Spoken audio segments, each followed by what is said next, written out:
Good evening, everyone. How are you?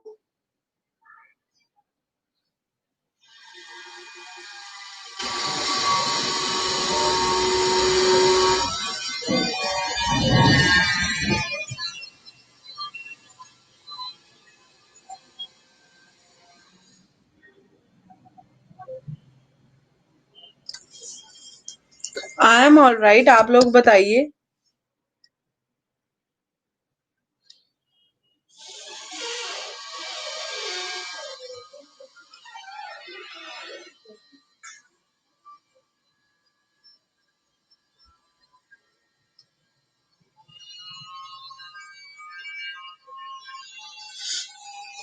Very nice.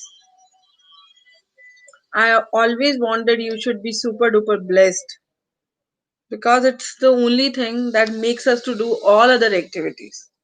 So मैंने आप लोगों से सैटरडे बात की थी कि हम अब नेक्स्ट वीक में एसेस प्लान आउट करेंगे. Is it?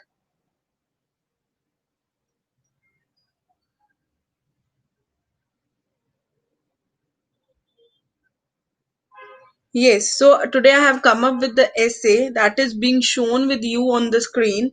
That is industrialization is a blessing in disguise. Is a blessing in disguise. अब इसका क्या मतलब है? इंडस्ट्रियलाइजेशन इज अ ब्लेसिंग, ये तो समझ आती है. क्या समझ आती है? इंडस्ट्रियलाइजेशन का क्या मतलब है? पहले तो जब कोई भी टॉपिक हमारे पास आता है उसका मतलब क्या होता है?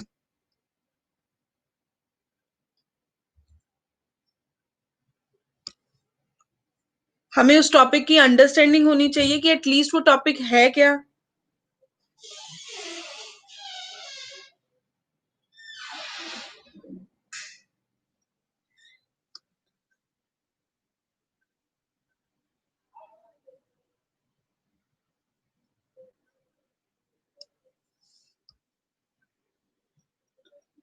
मतलब इंडस्ट्रियलाइजेशन का मतलब क्या है कि बहुत सारी इंडस्ट्रीज आ गई, फैक्ट्रीज आ गई,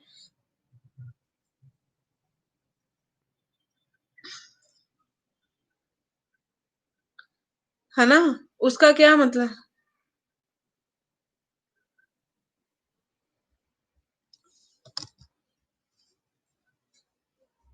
इसका क्या मतलब है? जैसे डेवलपमेंट ऑफ इंडस्ट्रीज, पहले क्या होता था कि लोग अगर कोई चीज बनाते भी थे तो मैन्युअली बनाते थे. फिर क्या हुआ, एक दो इंडस्ट्रीज आई, उसके बाद के number of industries have increased. और जो इंडस्ट्रीज हैं जिनको हम फैक्ट्रीज भी कहते हैं, जहां पे प्रोडक्शन ऑफ गुड्स होती है, तो वो कहाँ पे होती है? मोस्टली इंडस्ट्रीज या फैक्ट्रीज आपको क्या रूरल एरियाज में मिलती है या अर्बन एरियाज में मिलती है? हर चीज की प्रोडक्शन होती कहीं ना कहीं तो बनती है ना वो, तभी हमारे तक आती है. यहाँ हम लोग उसको यूज करते हैं, एक छोटी पेन से लेके एक बड़ी कार और एक बड़ी एयरप्लेन तक सब कुछ कहाँ से मिल रहा है? Obviously from the industries, production वहीं पे होती है. तो वो क्या कहते हैं? वो कहते हैं कि जो नंबर ऑफ इंडस्ट्रीज हैं वो इंक्रीज हुई हैं. ऑब्वियसली इंडस्ट्रीज जो मोस्टली होती हैं वो अर्बन एरियाज में होती हैं. वो कहते हैं कि जो इंक्रीज हुई है ये हमारे लिए ब्लेसिंग है या इन डिसगाइज, या ये एक अनकवर्ड चीज है. डिसगाइज मतलब the thing which is covered, और उसका मतलब उसके साइड इफेक्ट्स हैं. इस बारे में टॉपिक है. So obviously we have to discuss industrialisation के पॉजिटिव्स एंड नेगेटिव्स, तभी हम इसको समझा पाएंगे कि इसमें क्या क्या है. ऑब्वियसली. सो पहले इट इज वेरी इंपॉर्टेंट कि मैं बताऊं इंडस्ट्रियलाइजेशन क्या होता है. So I will be writing because I have some notes with me on my paper sheet. So what I will be doing is I will be dictating you the notes, and you will be typing it accordingly. Means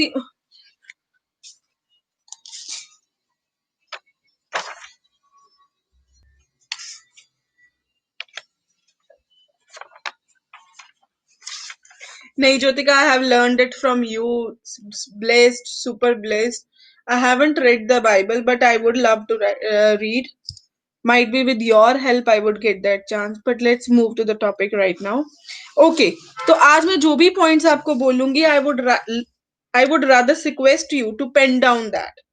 fine, pen down मतलब कि अपने notes लिखते जाना, because मैंने भी इसके notes जो है अपनी पेपर बुकलेट पे लिखे ही हैं. अगर मैं नहीं लिखूंगी तो आप लोगों को नहीं समझ आएंगे। ओके, अगर मैं बताऊं इंट्रोडक्शन, तो हम क्या बोलेंगे? पीपल ऑफ द अब इंट्रोडक्ट, हमेशा जब मैं ऐसे लिखती हूँ तो क्या होता है, मेरा एक इंट्रोडक्शन पैराग्राफ होता है, इंट्रोडक्टरी पैराग्राफ, उसके बाद मेरे बॉडी पैराग्राफ में पॉइंट्स होते हैं, एंड देन मेरा कंक्लूजन पैराग्राफ होता है जो उसको रैप डाउन करता है। जैसे कि मैंने ये स्ट्रक्चर पहले ही सीखा था जब मैंने सिखाया था आप लोगों को। Are you able to remember that all? क्या आप लोग उस सबको जानते हो, रिकॉल कर पा रहे हो? बताइए। ओके,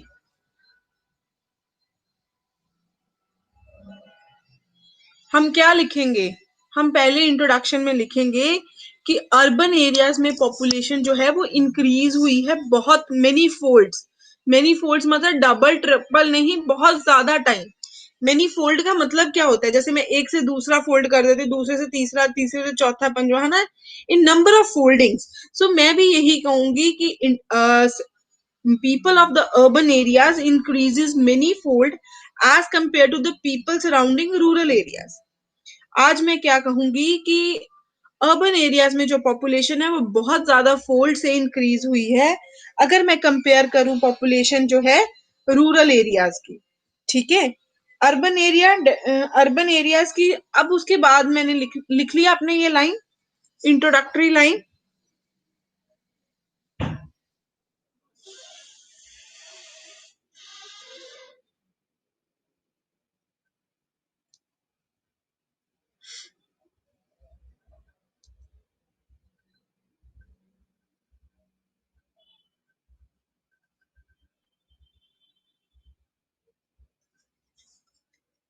मैं कह रही हूं प्लीज राइट डाउन। बेटा जी, there is no slide, I am going to dictate it, please you need to pen down. Pen down मतलब नोट्स लिखो, ठीक है? हुन लिखो, people of the urban areas, please write down, people of the urban area increases many folds as compared to the people surrounding rural areas.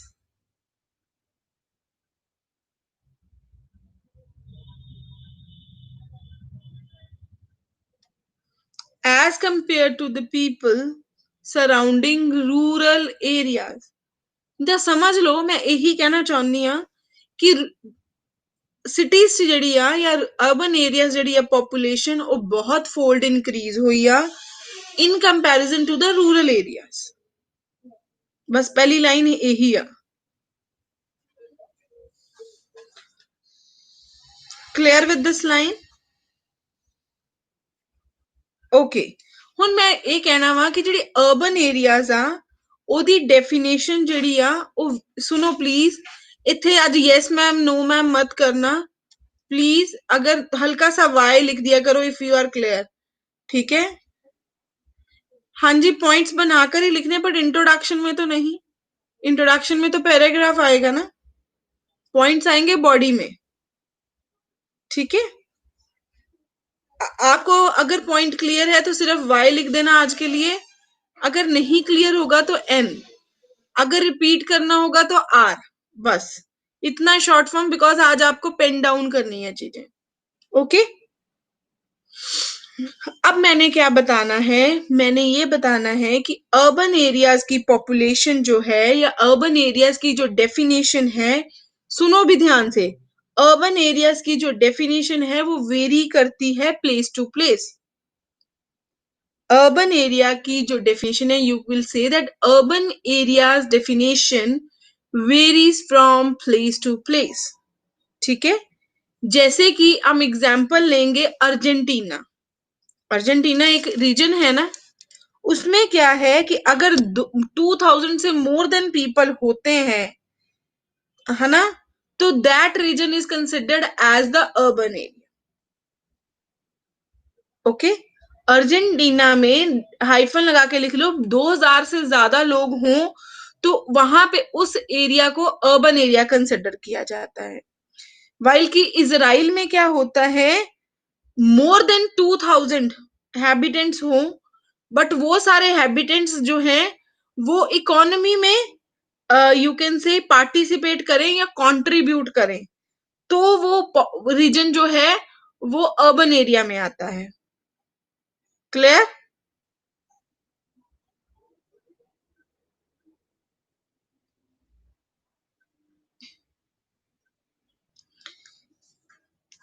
आप सुनो ना, Argentina में 2000 लोग हों एक रीजन में। In Argentina people, in Argentina, if the number of people is 2000, then that particular area is known as an urban area. Okay? Israel में more than 2000 people, but they should be contributing in the economy. Israel में more than 2000 inhabitants, but they should be contributing in the economy. Then that area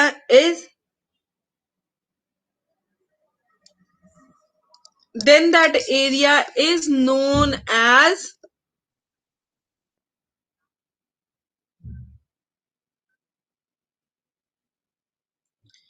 urban area.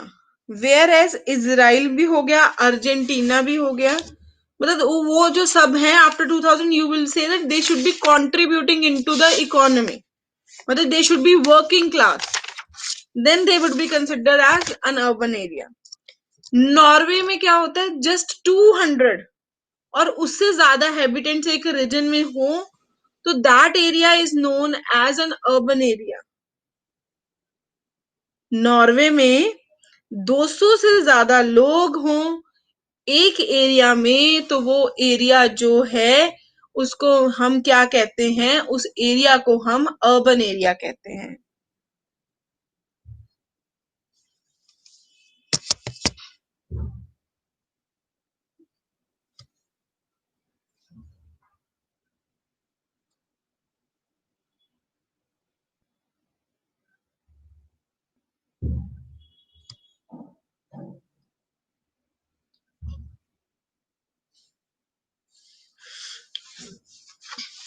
और हम उसके बाद India की बात करेंगे। India में क्या है, वो places, please write down the keywords. India में वो प्लेसेस जिसमें म्यूनिसिपैलिटी हो, कॉरपोरेशन हो, ठीक है, कैंटोनमेंट जोन हो या कैंटोनमेंट बोर्ड हो, है ना, नोटिफाइड टाउन एरिया कमेटी हो, उस रीजन को हम क्या कहते हैं, अर्बन एरिया। बेटा there is no slide, I am speaking, please pen down.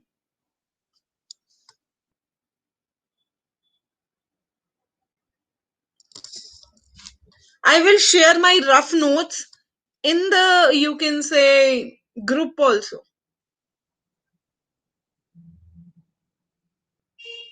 क्या पहले शेयर कर दूं? शेयर कर दूं पहले, सो दैट आप वहां से देख देख के सुनते रहोगे। Okay, give me a second. If you are not able to understand in this way, then this will be the best method. They are not so much good because I have just penned down in a very rough way. तो you just see that. ठीक है, वहां से अपने good notes बना लेना।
Yeah, it's not so fast, but still the students are not comfortable with it. So I have shared it in the group also, the written notes.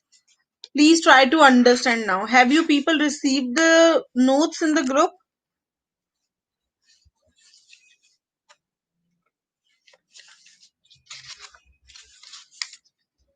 Thank you.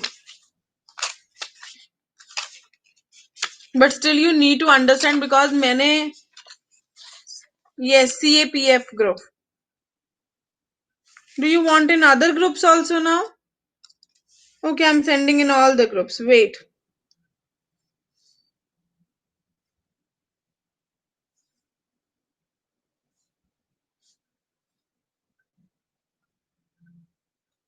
Now send in every group.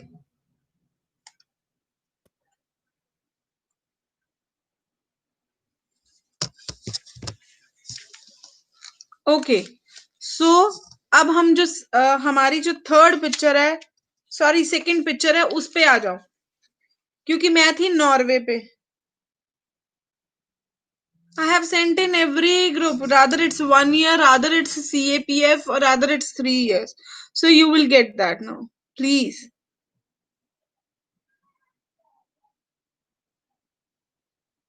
Should I go ahead now? हम topic कर रहे थे industrialisation is a blessing in disguise. तो हमने बात करी थी पहले इंडस्ट्रियलाइजेशन में, हमने कहा था कि अर्बन एरियाज जो हैं वो बहुत फोल्ड से इंक्रीज हुए हैं rather than the population in the rural area. फिर हमने बोला था कि मतलब अर्बन एरियाज को क्लासिफाई करने के लिए देयर आर डिफरेंट डेफिनेशंस. जैसे कि मैंने बात की थी अर्जेंटीना की, जो फर्स्ट फोटो में ही है, तो उसमें क्या है 2000 से ज्यादा पीपल होने चाहिए एक एरिया में, तो they will be consider as the people जो कि अर्बन एरियाज में आएगी जो लोकेलिटी. इसराइल में मोर देन 2000 हैबिटेंट्स होने चाहिए but they should be contributing to the economy, then that area will be considered as the area of a urban area. But Norway में हमने जो सेकंड फोटो है उसमें देखो, नॉर्वे में क्या है 200 से ज्यादा लोग जो है वो क्या है एक एरिया में इनहेबिटेंट होंगे, तो that area would be considered as the area that will be an urban area. But India में हमने क्या कहा था, हमने कहा था places having municipality, corporation, cantonment board, notified town area committee. अगर ये सारी चीजें होती हैं उसके बाद मिनिमम पॉपुलेशन जो है वो 5000 होती है और 75% of the mail working population engaged in non agricultural pursuits. उसमें से क्या है 5000 लोग हों उस एरिया में और उसमें से 75% जो पॉपुलेशन है मेल पॉपुलेशन वो एग्रीकल्चरल काम में नहीं होनी चाहिए. मतलब वो एग्रीकल्चरल के अलावा कोई काम करती हो तो उस पॉपुलेशन को हम क्या कहेंगे या उस रीजन को हम अर्बन एरिया कहेंगे. क्लियर? अब तो समझ आ रहा होगा because notes are with you. ठीक है, हाँ दैट्स गुड कि आपको पता तो चल रहा है, आपको नोट्स तो नहीं लिखने पड़ रहे. तो डेंसिटी ऑफ अ पॉपुलेशन है ना, मतलब of that area least should be 400%. जो डेंसिटी है, डेंसिटी होता है नंबर ऑफ पीपल लिविंग पर स्क्वायर किलोमीटर, वो एटलीस्ट 400 होने चाहिए. एक स्क्वायर किलोमीटर में 400 लोग रहते हों तो ये सारी फीचर्स जब होंगे तो तब हम उस एरिया को क्या कहेंगे, अर्बन एरिया कहेंगे. Getting my point?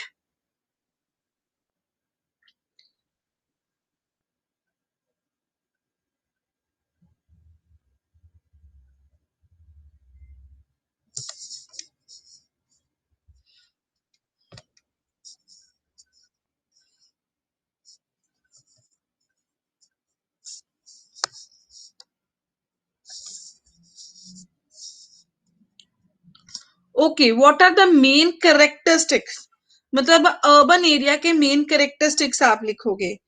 Urbanization involves an increase in the number of points of a population concentration. Urbanization का क्या मीनिंग है कि नंबर ऑफ पीपल जो है या number of points of population, मतलब पॉपुलेशन जो है वो इंक्रीज करनी चाहिए एक एरिया में, तो है ना एक ग्रोथ इन पॉपुलेशन होनी चाहिए, मतलब एक तो नंबर ऑफ पीपल जो है वो ज्यादा होने चाहिए।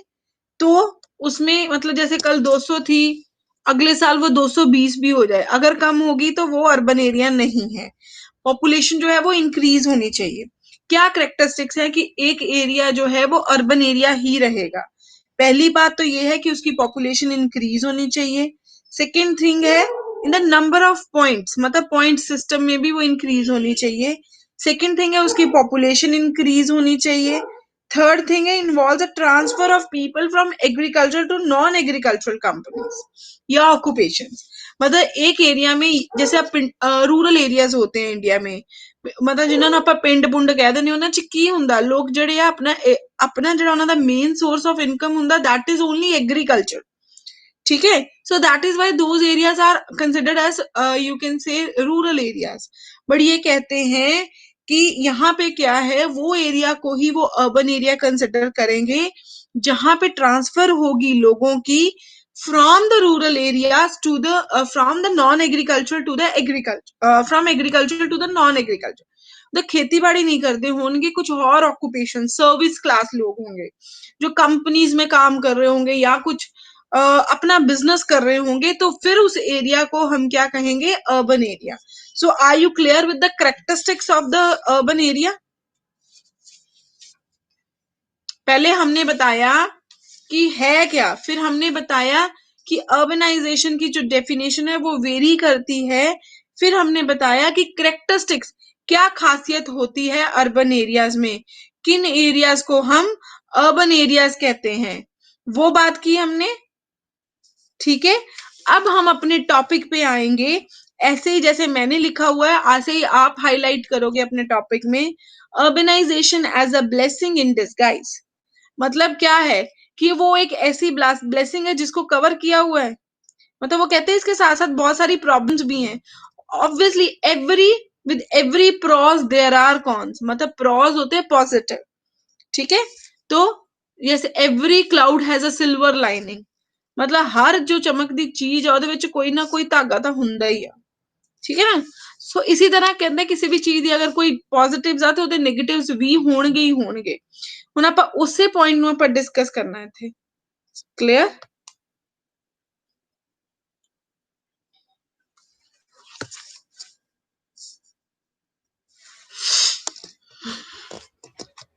सो राइट डाउन, या देखो जैसे मैंने लिखा हुआ है urbanisation as a blessing in disguise. Urbanisation contributes to the economic development in 3 different ways। वो कहते हैं अर्बनाइजेशन जो है वो कंट्रीब्यूट करती है इकोनॉमिक डेवलपमेंट को 3 डिफरेंट वेज में। कैसे? Cities and urban areas act as an engine of growth. Cities और अर्बन एरियाज में क्या है, ग्रोथ होती है। किस तरह? प्रोडक्शन में, मार्केट में, सर्विस सेंटर्स में, for their influence areas leading to all round economic development of an area. हमने बोला कि वो 3 तरह कंट्रीब्यूट करती है। एक तो क्या है, उनकी ग्रोथ होती है हर तरह से। किस तरह से? प्रोडक्शन में या मार्केटिंग में। उसके बाद सर्विस सेंटर्स, मतलब सर्विसेज देने में, जो कि लोगों को इन्फ्लुएंस करती है। लोग क्या होते हैं, प्रभावित हो जाते हैं। प्रभावित, you understand that they get attracted, they feel satisfied. ठीक है, लीडिंग टू एन ओवरऑल या ऑल राउंड इकोनॉमिक डेवलपमेंट। उसके साथ साथ क्या है, इकोनॉमिक डेवलपमेंट आती है। अंडरस्टूड।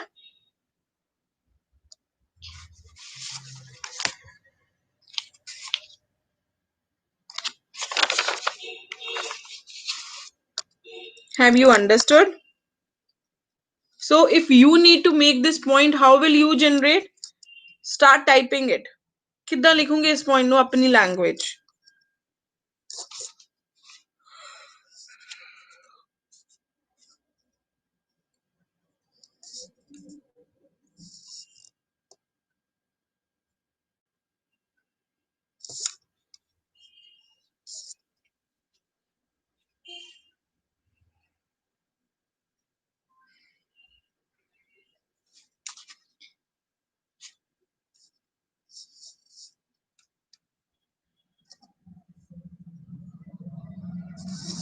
लिखो इस पॉइंट को कि हाउ डज अर्बनाइजेशन contributes या how is urbanization a blessing in disguise.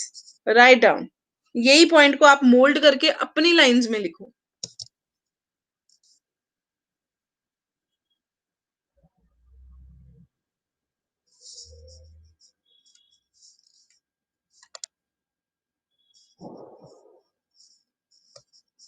हद हो गई, जब कह दिया कि लिख के दिखाओ तब रिपीट कर दो. मैंने बोला है जो सिटीज हैं एंड अर्बन एरियाज हैं वहां पे क्या है, they act as an engine for the growth. वो क्या है वहां, मतलब they act as the engine for the growth in the terms of production and market और service centres for their influence areas leading to all round economic development. मतलब मैंने बोला है जो सिटीज है या अर्बन एरियाज में जो लोग हैं वो क्या है, उनसे बहुत ज्यादा प्रभावित होते हैं. क्यों क्यों क्यों इन्फ्लुएंस होता है? एक तो प्रोडक्शन बढ़ती है, दूसरा वो सर्विसेज देने में या मार्केटिंग करने में, सब चीजों में बढ़ते हैं. तो इससे साथ साथ क्या है, इकोनॉमिक डेवलपमेंट आती है. So that is why urbanization is a blessing, because we all want to increase economically. That is why. आ रही है समझ?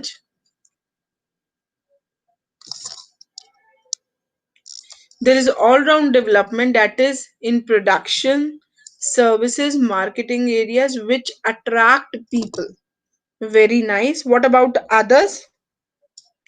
And contributes to the economy. Bolo.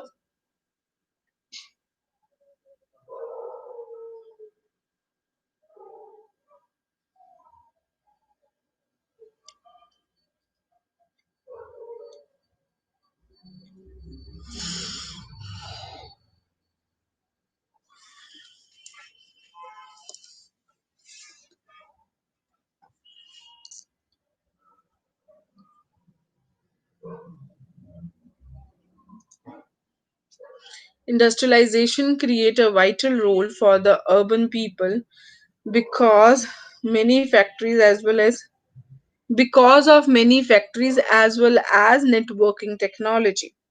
ठीक है Meenu. It helps the cities to grow and also influence the production, marketing, and service centers in a positive way. This will further help in the economic development of the society. Very good, Shivam.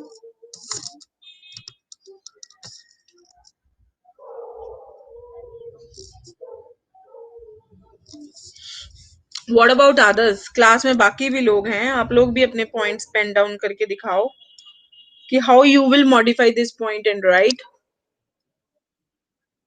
The cities and the urban areas as considered as the engine to the industries, production, manufacture, marketing, and other aspects that contribute to the development and economy of the. Sumanpreet, अब पहली बार है कि आपने creativity नहीं दिखाई और same copy down कर दिया. Otherwise, I have never seen in you. I always seen you with the good outcome. So I expect that same in the future also.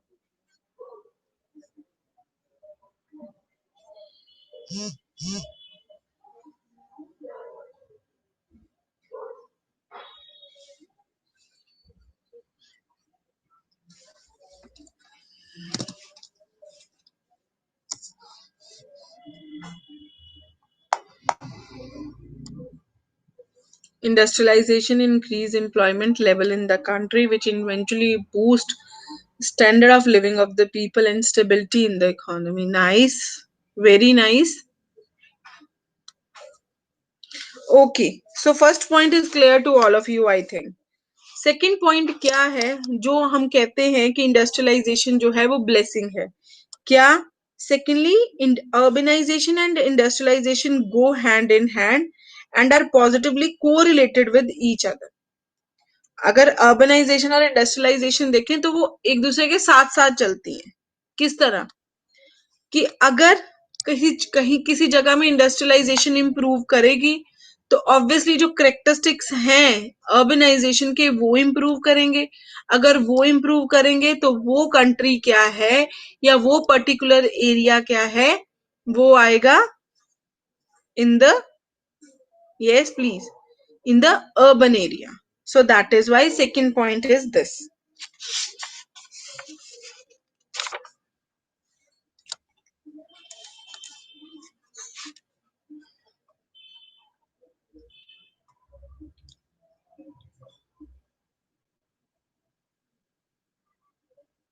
People think that the city will provide lots of opportunities such as social, better housing and services, example, healthcare and education, economics, more jobs and higher wages.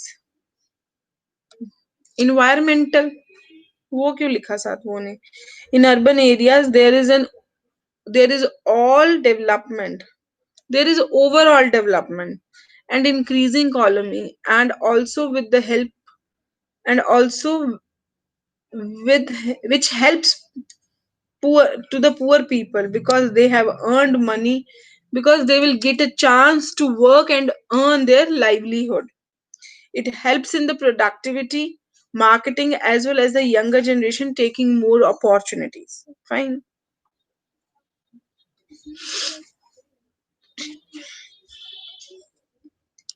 In the urban areas and city. Oh ho ho ho ho.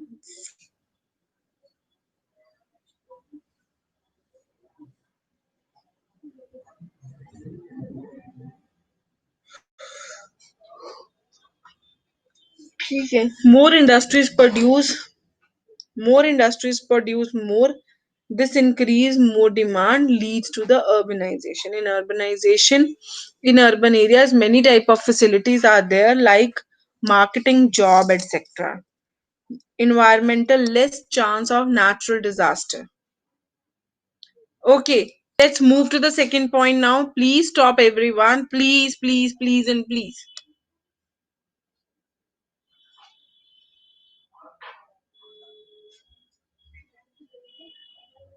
ठीक है जी, अब नहीं लिखोगे, second point समझ आया? ਆਪਾਂ ਕਹਿੰਦੇ ਆ ਕਿ ਅਰਬਨਾਈਜੇਸ਼ਨ ਤੇ ਇੰਡਸਟਰੀਅਲਾਈਜੇਸ਼ਨ ਜਿਹੜੀ ਆ ਉਹ ਹੱਥੋਂ ਹੱਥ ਚੱਲਦੀ ਆ ਤੇ ਇੱਕ ਦੂਜੇ ਦੇ ਨਾਲ ਪੋਜ਼ਿਟਿਵਲੀ ਕੋਰਿਲੇਟ ਕਰਦੀ ਹੈ। ਜੇ ਉਹ ਵਧੂਗੀ ਤੇ ਉਹ ਵੀ ਵਧੂਗੀ, ਜੇ ਉਹ ਘਟੂਗੀ ਤੇ ਉਹ ਵੀ ਘਟੂਗੀ। ਸੋ ਅਗਰ ਇੰਡਸਟਰੀਅਲਾਈਜੇਸ਼ਨ ਵਧਦੀ ਆ ਤੇ ਆਬਵੀਅਸਲੀ ਸਾਡੀ ਅਰਬਨਾਈਜੇਸ਼ਨ ਵੀ ਇਨਕਰੀਜ਼ ਹੋਊਗੀ। Getting my point? ਮੈਂ ਨਹੀਂ ਚੈੱਕ ਕਰਨੇ ਹੁਣ, please no no, don't type it because you are going to make an essay now. After my class what you will do is you will make an essay because we have given you the surplus points and it's very easy now to make an essay. ठीक है? It's a two side of the same coin. Is it? Okay. आगे एक कहते हैं, third point मैंने इसमें लिखा है, it is established fact that urbanization is always accompanied with industrialization or vice versa. ठीक है? अर्बनाइजेशन जो है वो इंडस्ट्रियलाइजेशन पे डिपेंड करती है। जितनी इंडस्ट्रीज वहां पे ज्यादा आ जाएंगी उतना ज्यादा एरिया वो डेवलप कर जाएगा, और जितनी इंडस्ट्री वाइस वर्सा होता है उसका उल्टा, और जितनी इंडस्ट्रीज कम हो जाएंगी उतना अर्बन यू कैन से वहां पे डेवलपमेंट जो है वो रिड्यूस हो जाएगी। So this will be the third point. ठीक है? Clear? Is it clear students? Jyotika नहीं क्लियर हुआ? हमने कहा कि अर्बनाइजेशन और इंडस्ट्रियलाइजेशन एक दूसरे के साथ पॉजिटिवली कोरिलेट करती हैं। अगर किसी एरिया में इंडस्ट्रियलाइजेशन इंप्रूव होगी तो अर्बनाइजेशन भी इंप्रूव होगी और वो सिटी जो है वो अर्बन सिटी बन जाएगी rather than the rural city. But अगर किसी सिटी में धीरे धीरे इंडस्ट्रियलाइजेशन कम होती जाएगी तो अर्बनाइजेशन भी कम होती जाएगी और वो रूरल एरिया से अर्बन एरिया से रूरल एरिया में कन्वर्ट हो जाएगी। So they are directly proportional to each other, directly correlated to each other, and this is a fact. Fact means होता है वेल नोन बात जिसको हम चेंज नहीं कर सकते हैं।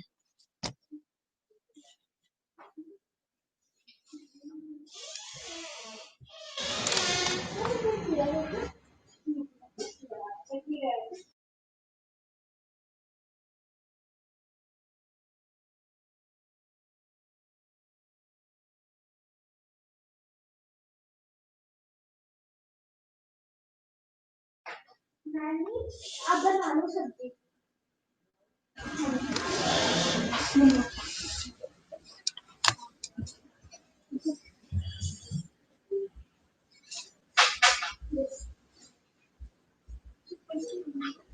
So is it clear to you? Okay. अब you can say in आगे वाला point पढ़ो. In urban areas, there are huge concentration of industries and other related activities which act as a pulling forces of the people from the rural area.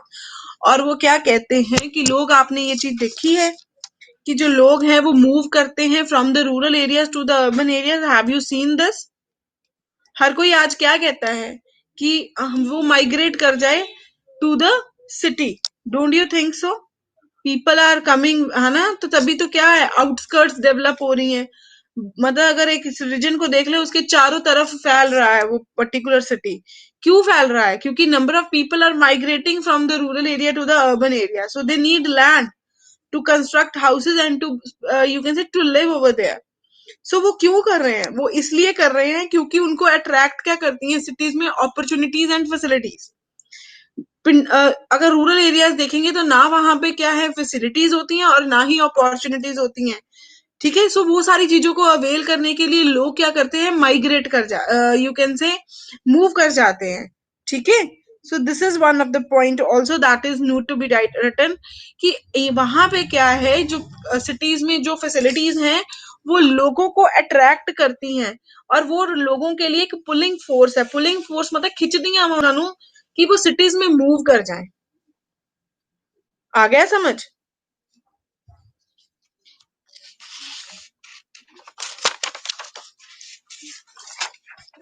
Okay. Second thing उन्होंने बोली है, फिर वो कहते हैं कि जो अर्बन सिटी लाइफ है उसका बहुत ज्यादा रोल है on the fertility rates. Fertility rates क्या है कि लाइक यू हैविंग द, मतलब a couple is having their babies, है ना? उसमें भी बहुत फर्क है. कहते हैं कि सिटी वाले जो लोग होते हैं उनके बच्चे कम होते हैं rather than the people who are living in the urban area, rural areas. So are you also you can say you also feel the same? क्यों ऐसा होता है? वो कहते हैं कि सिटीज में लाइफ जो है वो बहुत फास्ट होती है. People don't have the time from their work.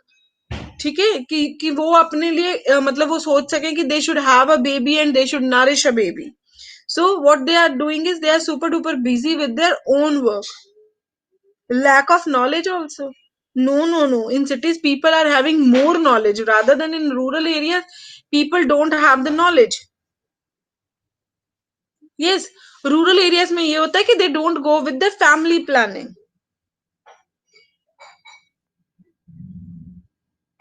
But in the cities, the people go with the family planning.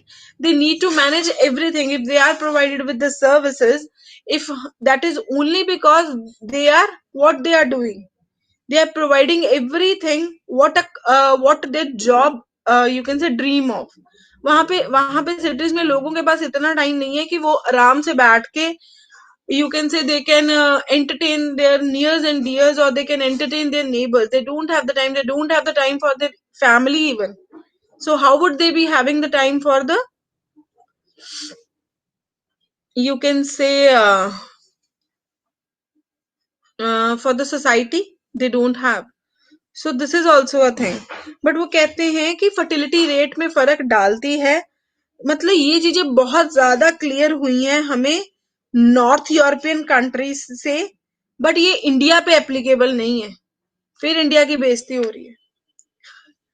कहते हैं कि नॉर्थ जो यूरोपियन कंट्रीज हैं वहां पे ये चीज बहुत ज्यादा क्लियर कट है कि कोई भी सिटीज या रूरल एरिया, अर्बन एरियाज में जो है वो पॉपुलेशन कम है, फर्टिलिटी रेट कम है. बट इंडिया में नहीं है जी ऐसा. इंडिया में तो उल्टा ही है ऐसा हिसाब. क्या उल्टा हिसाब है? अब वो चीज आएगी. इंडिया में क्या है, पॉपुलेशन जो है वो इंक्रीज हुई है फ्रॉम द लास्ट 90 years. ठीक है. इंडिया 4th रैंक में आता है in the case of population, in the urban areas, not overall population, it is just the population in the urban areas. और वो कैसे, वो कहते हैं कि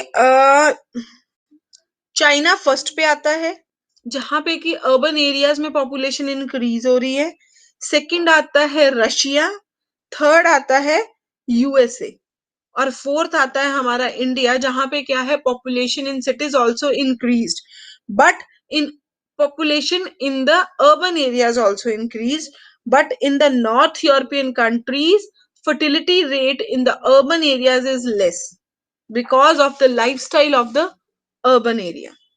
Is it clear to you all?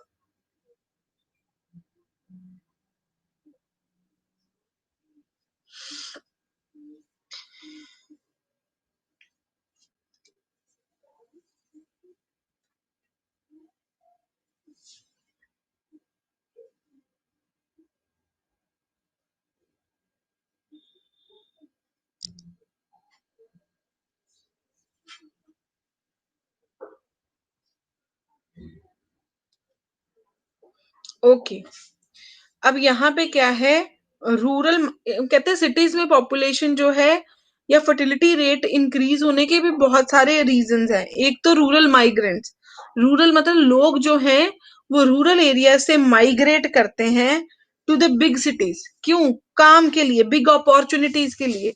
उसके कारण अगर लोग मूव करते हैं तो वहां पे रहते हैं, तो being a couple they are having the baby, so the fertility rate is also increasing. Is it fine? Second thing है, बिग सिटीज जो है वो हम अब इनकी मतलब ड्रॉबैक्स कर रहे हैं। एक तो हमने बोल दिया था, पहले हम सारे पॉजिटिव्स गिन रहे थे, ठीक है, फिर हमने क्या करा, थोड़े से उनके नेगेटिव्स बताने शुरू कर दिए। एक तो हमने ये बताया कि बिग सिटीज में है फर्टिलिटी रेट जो है वो नॉर्मली कम होता है, बट इंडिया एक ऐसा है जो फोर्थ रैंक पे लाई करता है, जिसमें पॉपुलेशन जो है in the urban areas is also increasing in case of the fertility. उसमें हमने रीजन बताया कि ये फर्टिलिटी रेट इंक्रीज होने का रीजन ये भी है कि रूरल माइग्रेंट्स जो है वो मूव करते हैं to the big cities for the work, so that is why also when the people are moving and they are staying over here, they are having their babies, so this is leading to the increase in the fertility rate and directly leading to the increase in the population. Clear? Big cities जो है वो ओवरबर्डनड है। ओवरबर्डनड क्यों है? ओवरबर्डनड इस तरह से है कि इंफ्रास्ट्रक्चर, अगर लोग जो हैं बहुत सारे, आपके घर में देखो, अगर आप 4 जने रह रहे हो, उसके बाद में क्या है कि 4 जने और आ जाते हैं as a form of a guest, so उस दिन क्या है, घर पे ओवरबर्डन हो गया, तो you will try to make them, है ना, sleep in a different rooms, obviously, तो यू मैनेज एवरीथिंग। तो यहाँ पे क्या, सिटी में क्या, लोग आ जाते हैं डिफरेंट डिफरेंट जगहों से रहने के लिए। अगर वो आते हैं, या तो वो रेंटेड अपार्टमेंट लेते हैं, या वो सिंगल हैं तो वो पीजी वगैरह में रहते हैं।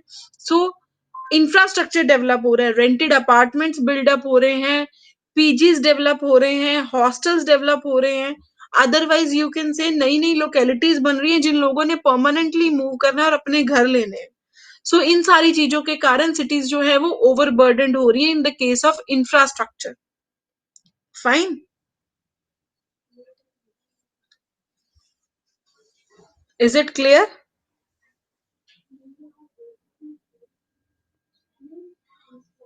आपको टॉपिक क्लियर होना चाहिए जो मैंने करवाया है, ये ना हो कि कल को आप बोलो कि मैम हमें समझ ही नहीं आया।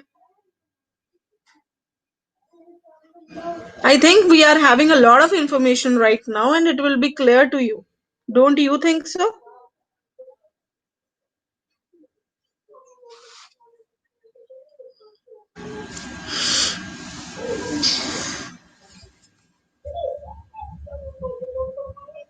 Thank you. If you say that, say there are so many points.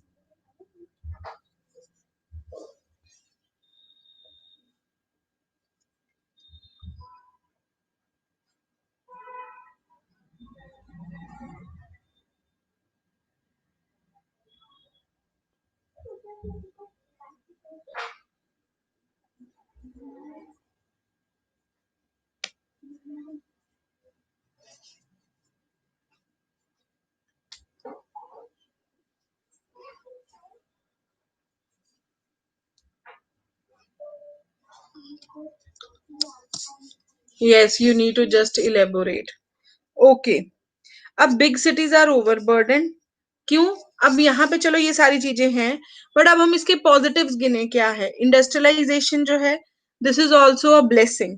Industrialisation से क्या है? प्रोडक्शन बढ़ रही है, लोगों को जॉब अपॉर्चुनिटीज। आपने पॉइंट्स में लिखना है, और पॉइंट्स को लिखने के बाद हेडिंग पॉइंट दे के उसको इलेबोरेट करना होता है, ठीक है? In the body paragraph try to make points a main point and then the elaborative paragraph, मतलब 2 to 3 lines while explaining that point.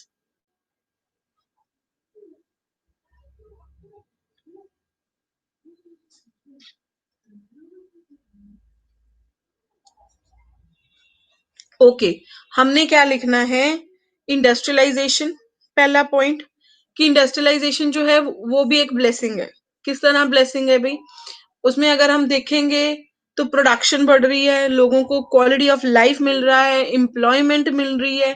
अगर एम्प्लॉयमेंट मिल रही है, they are earning handsome salary, and if they are earning handsome salary, obviously they are enjoying their life, their lifestyle, raising their standard of living, and you can say they are contributing to the economy also. So this point you have to elaborate now. Fine. Yes, their level नहीं, their standard increases.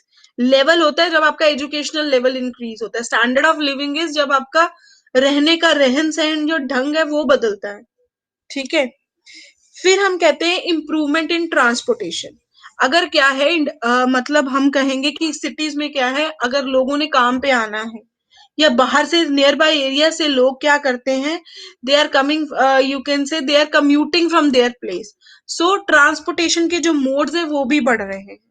Improvement in transportation from one place to another. अब अगर आप villages में देखो या rural areas में देखो, तो the people are travelling rather by their own conveyance, और they are just walking, है ना?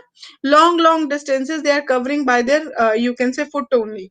But यहाँ पे ऐसा नहीं होता है, यहाँ पे you are having different modes of transportation to move from one country, from one place of the city to another city, and from one part of the city to another part of the city, because cities are very big and it's very difficult to go to the every place by walking only. Because like if I have to travel to my office, and every day I have to go 6 kilometers and then come back 6 kilometers, and if I have to just travel, or if I have to just commute this by walking only, it will take a lot of time. Otherwise it is just taking 15 minutes. So it is saving my time, and moreover this is only possible if there are modes of transportation. Are you people clear with this?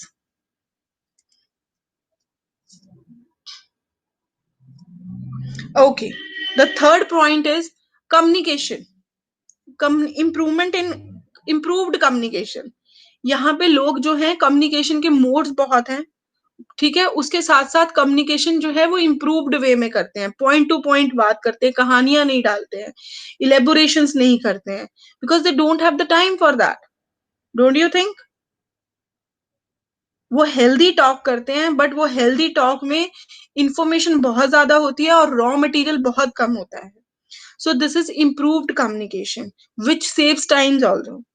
So this is also one of the point which you can add in your paragraph.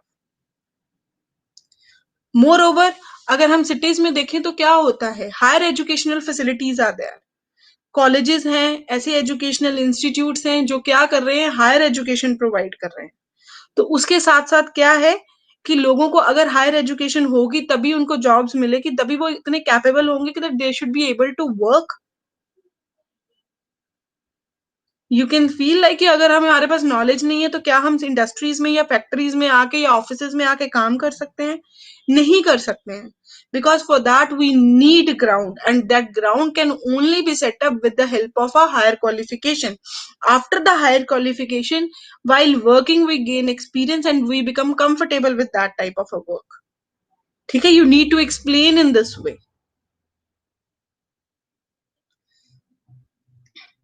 So conclusion में हम लिखेंगे कि industrialisation एक blessing है because of these improved facilities, but yes, it no doubt in regards to that इसमें क्या आती है, इसमें बहुत सारी प्रॉब्लम्स आ रही हैं। प्रॉब्लम्स इस तरह से आ रही हैं, लाइक यू कैन से क्या कहेंगे हम, ओवरबर्डनड हो रही हैं, ओवर क्राउडेड हो रही हैं, इन्वायरमेंटल प्रॉब्लम्स आ रही हैं, फिर you can say that expensive हो रही हैं, ठीक है, polluted हो रही हैं. So yes, so these are some of the, you can say, negatives also of the industrialization. Is it clear to you? Yes, population is increasing. We have discussed this point also.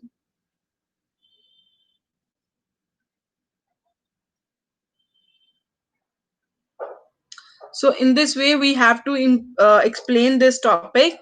Industrialization is a blessing in disguise.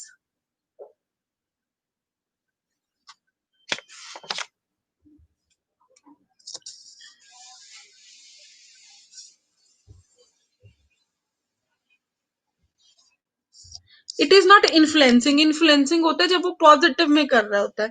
It is affecting our environment also.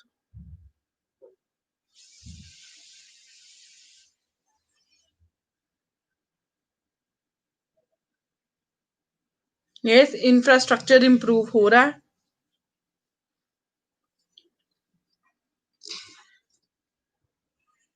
Hmm.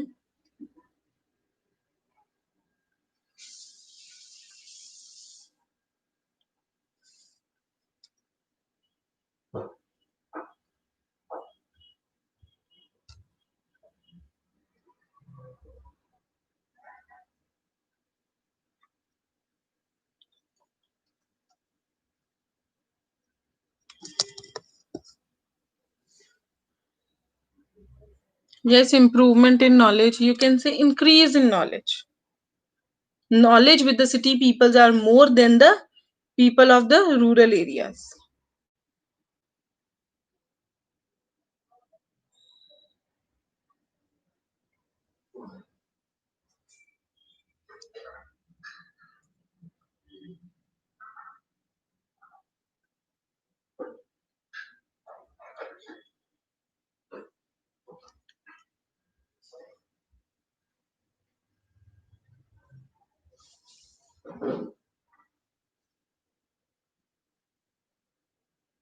So is it clear to you? Will it be possible for you to write a paragraph, write an essay on it?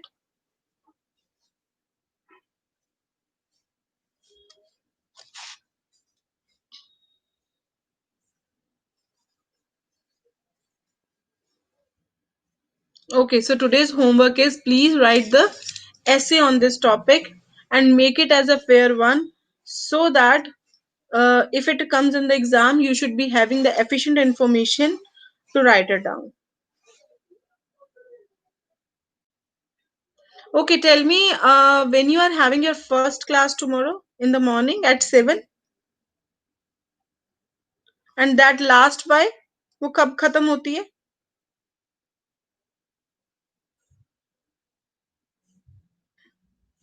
8:30. उसके बाद आपकी sir की class कब start होती है? रवि से. Yes, we can write about the crimes also. 9 o'clock, and that last by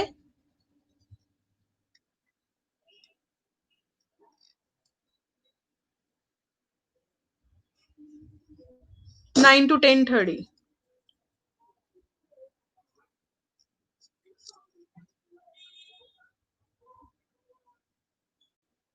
Okay. Tomorrow I want to have the class in the morning. Let me talk with the Ravi sir, and we'll update you accordingly in the group that if we will be having the class by 9 and the sir will be having little later after that. Let me have a discussion with the sir and we will let you know.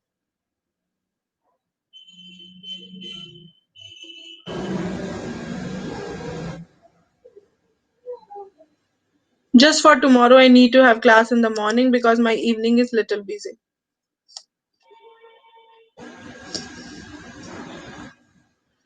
Okay, thank you and good night.